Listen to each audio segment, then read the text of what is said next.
Mga pinakamalakas na lahi ng manok sa Pilipinas. Number 12. Old English Game. Unahin natin ang lahi nito. Isa sa pinakamatandang pumapalag na bloodline sa mundo. Originaling galing mula pa sa England. Kilala ang breed na ito sa compact body, agresibong ugali at walang sawang pakikipaglaban. Bagamat hindi sila pinakamalaki, bumabawi naman sila sa tibay at tapang. Ang Old English Game ay may mabilis na reflexes at hindi agad sumusuko kahit sugatan na. Kaya noong unang panahon, isa ito sa pinakapaboritong gamitin sa mga larong manok noong sa Europe. Sa Pilipinas, ginagamit din silang pang-crossbreed dahil sa kanilang strong fighting spirit. Kapag nahulaan ng mas mabilis o mas malakas na bloodline, lumalabas ang kombinasyon ng tibay at agresibong style nito. Estimated price sa Pilipinas, karaniwan nasa 25,000 pero depende sa bloodline at record ng breeder. Number 11. Claret. Isang American bloodline na kilala bilang single striker. Ibig sabihin, isang solidong palo lang minsan sapat na para matapos ang laban. Kilala sila sa pagiging mabilis at precise at sobrang agresibo nito. Hindi sila yung puro lang galaw. Ang claret parang sniper sa loob ng arena. Tahimik minsan pero kapag umatake, delikado kagad. Isa rin sa kinakatakutang katangian nila ay ang kanilang timing. Maraming breeders na nagsasabing ang claret mahusay magbasa ng galaw ng kalaban bago pa umatake. Karaniwang presyo nito sa Pilipinas nasa 8,000 hanggang 40,000 pesos. Kapag galing naman sa sikat na imported line, maaari itong umabot ng higit 100,000 pesos.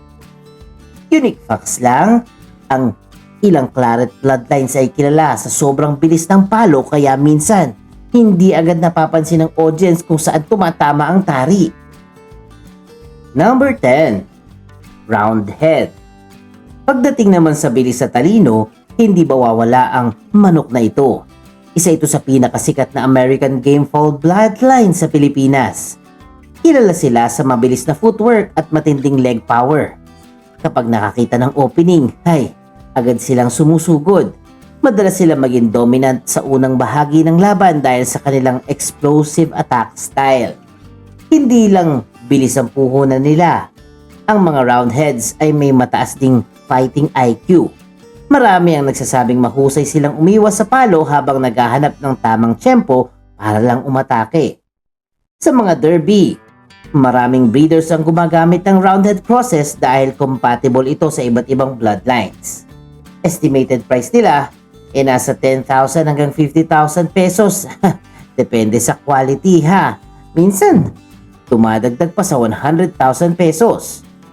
Ang roundhead ay isa sa mga bloodlines na madalas ginagamit sa high stakes na mga laro ang pangmanok sa Pilipinas dahil sa kanilang unpredictable attack pattern. Number 9. Brown Red. Ito ay sikat dahil sa kanilang cutting ability. Sa madaling salita, kilala silang may matalim at malakas na palo. Mapapansin din agad ang kanilang deep mahogany feathers at proud na postura. Bukod sa magandang itsura, isa rin sila sa pinakarespetadong bloodlines pagdating sa precision gaming. Ang Brown Red ay kombinasyon ng bilis at lakas. Hindi sila basta-basta umaatake ng walang dahilan. Kapag umalo sila, madalas seryoso agad ang damage. Maraming veteran na mga taga-alaga sa Pilipinas ang naniniwalang isa ito sa pinaka-eleganteng fighting cock sa mundo. Ang presyo, maaaring nasa 15,000 hanggang 70,000 pesos, depende sa pedigree. Marami pang nagtataas ng presyo doon Sa ilang international na mga laruan, kilala ang Brown Red sa mataas na winning percentage laban sa mas mga mabibigat na kalaban. Number 8. White Hackle. Tinatawag namang ring generals ang mga lahi ng manok na ito. May dahilan ito kung bakit. Napakatalino ng breed na ito sa loob ng laruan. Marunong sila mag-adjust depende sa galaw ng kalaban. Hindi sila padalos-dalos umatake at kilala sila sa mahusay na depensa. Bukod dito, matibay sila sa tinatawag na mga pangmatagalang laro o mahaba talagang labanan. Kahit tumagal ang laban madalas nananatili pa rin silang malakas. Sa Pilipinas, sobrang popular nitong White Hako dahil sa kanilang consistency sa mga laruan. Kahit anong style ng kalaban may kakayahan silang makisabay. Estimated price nasa 15,000 to 80,000 pesos, depende na rin sa bloodline. At syempre, maaari pa tong tumaas. Ang lahi nila ay isa sa pinakamatandang surviving American bloodlines at hanggang ngayon ginagamit pa rin sa world-class breeding farms. Number 7. Hatch. Kapag usapang aggression at endurance, isa sa mga unang pumapasok sa isip ng mga naglalaro at nag-aalaga ng manok ang hatch. Sobrang agresibo ng bloodline na ito.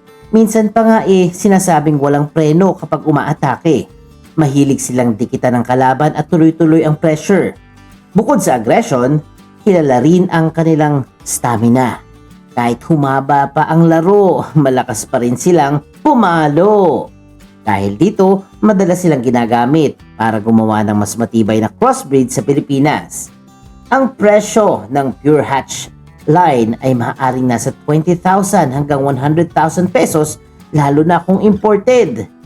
Ang ilang bloodlines nito ay kilala sa sobrang lakas ng katawan, kaya minsan tinatawag silang bulldozers sa world of mga larong pangmanok. Number 6. Kelso. Isa ito sa pinakamatalinong manok sa mundo. Hindi sila umaasa sa sobrang lakas lang. Ang Kelso ay parang chess player sa loob ng game. Marunong silang umiwas, umatake sa tamang timing at mag-control ng laban. Kilala rin sila sa pagiging mabilis at adaptable. Kaya kahit iba-iba ang kalaban, madalas nakakahanap sila ng paraan para manalo. Dahil sa kanilang intelligence, isa sa pinakaginagamit na pang crossbreed ito sa Pilipinas. Karaniwang presyo ay nasa 20,000 hanggang 120,000 pesos. Depende na sa breeder at lineage. Maraming champion dito at may halong Kelso blood dahil sa kanilang tactical fighting style. Number 5. Sweater. Ito na ang isa sa pinakapopular na bloodline sa modernong paglalaro ng manok. Kapag narinig na ng mga breeders ang pangalang ito, kadalasang iniisip agad nila ang high-flying attacks at do-or-die mentality. Ito ay kilala sa sobrang bilis na pagtalon at pagpalo sa ere. Marami sa kanila ang may explosive start, kaya madalas natatapos agad ang laban. Bukod sa bilis, kilala rin sila sa tapang. Kahit dehado minsan, tuloy pa rin ang laban. Sa Pilipinas, sobrang daming breeders ang may sweater crosses dahil sa kanilang exciting at aggressive fighting style. Estimated price? Maaring nasa 25,000 hanggang 150,000 pesos. Depende sa bloodline. Minsan umaabot pa ng 200,000 pesos. Ang ilang imported sweater bloodlines mula sa Amerika ay naibebenta sa halagang lampas kalahating milyon piso kapag proven na champion ang producer. Number 4. Shamo. Mula naman sa Japan, kilala ang Shamo bilang isa sa pinaka-intimidating na breed sa mundo. Matangkad, tuwid ang tindig, makapalang katawan at sobrang lakas ng stamina. Kapag nakita mo sila ng personal, parang maliit na dinosaur ang dating nila. Hindi sila madaling umatras at kaya makipagsabayan at makipaglaban ng matagalan. Dahil sa kanilang malaking frame, malakas din ang impact ng kanilang mga palo. Sa Pilipinas, hindi sila kasing common ng American bloodlines pero highly respected sila dahil sa kanilang lakas at unique appearance. Ang presyo nito ay nasa 30,000 pesos hanggang 200,000 pesos depende sa purity ng bloodline. Ang salitang Shamo ay galing sa lumang Japanese term para sa Siam o Thailand, kung saan pinaniniwala ang nagmula ang ilang kanilang ancestors. Number 3. Malay Game Fowl. Isa sa pinakamatangkad at pinakamuscular na Gamefoal breed ay ang Malay. Sobrang lakas ng pangatawan nila at kilala silang teritorial. Dahil sa haba ng kanilang leeg at taas ng katawan, intimidating talaga silang tingnan. Ang Malay ay hindi kasing bilis ng ibang breeds pero bumabawi sila sa raw power at tibay. Ang kanilang palo ay kayang magbigay ng matinding damage. Maraming ding mga taga-alaga ang gumagamit ng Malay para dagdagan ng lakas at height ang kanilang mga bloodlines. Ang presyo nito nasa 40,000 hanggang 250,000 pesos, lalo na kung pure imported stock. Ang Malay ay isa sa pinakamatas na domestic chicken breed sa mundo at maaaring umabot ng higit 3 feet ang taas kapag tuwid ang tindig. Tangkad nun ha? Number 2. Peruvian Gamefoal. Isa sa kinakatakutang modern gamefoal ngayon ay ang Peruvian. Matangkad, mabilis, malakas pumalo at sobrang athletic. Dahil sa kanilang kombinasyon ng speed at power, naging paborito rin sila sa maraming high stakes na laruan ng mga manok. Isa sa mga pinaka-unique sa kanila ay ang kanilang habaan ng bias at explosive jumping ability, kaya kaya nilang umatake mula sa malayong distansya. Sa Pilipinas, napakaraming breeders ang nahuhumaling sa Peruvian blood dahil sa kanilang modern fighting style at malaking katawan. Estimated price, ang high quality Peruvian Gamefoal ay maaaring nasa 50,000 hanggang 300,000 pesos.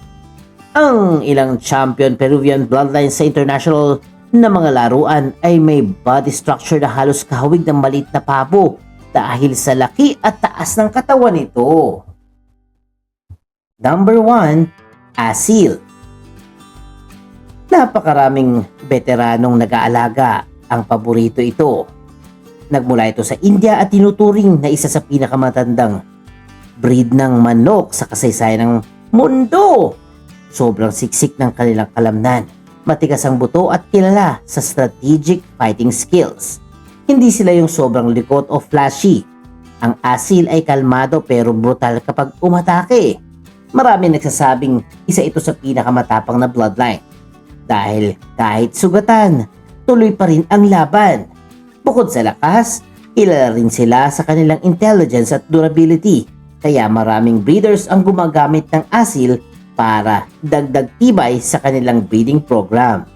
Sa Pilipinas, ang pure quality Asil ay maaaring magkahalaga ng 80,000 hanggang higit 500,000 pesos, lalo na kung imported at champion line ito. Unique fact lang, sa India ang Asil ay dating paboritong alagang manok ng mga hari at mandirigma dahil simbolo ito ng katapangan at lakas. Ayan ang pinakamalalakas na manok sa Pilipinas.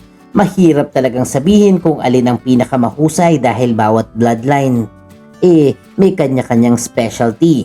May sobrang bilis, may sobrang talino at may parang bakal sa tibay.